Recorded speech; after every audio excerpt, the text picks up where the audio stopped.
Hello, Pastor Danny here with the 2-minute message. Many of you know, or if you don't know me, one of my favorite pastimes is eating burritos, especially breakfast burritos with bacon.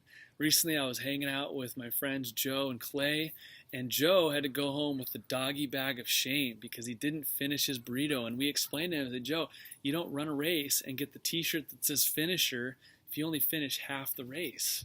And while we all know that Joe was probably the wiser one in the group, when it comes to our relationships and our spiritual journey, I want to be a finisher. I want to be someone who finishes well.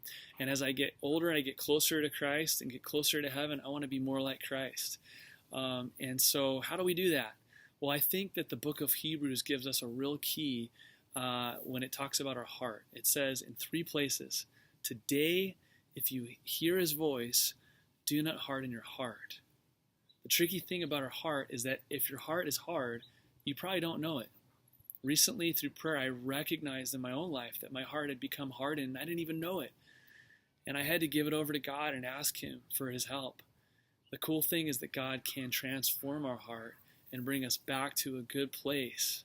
And if we stay there, we'll keep growing, we'll keep knowing him, and we'll keep investing in the right things, and we'll finish well. And so I want to ask you that question today. How's your heart? Do a spiritual EKG. Ask God. Just like David said, search me, know my heart. And that is a starting point. I hope this encourages you. And if you want to hear the 4 practices that will help you keep your heart in the right place, listen in at santacruzhope.org.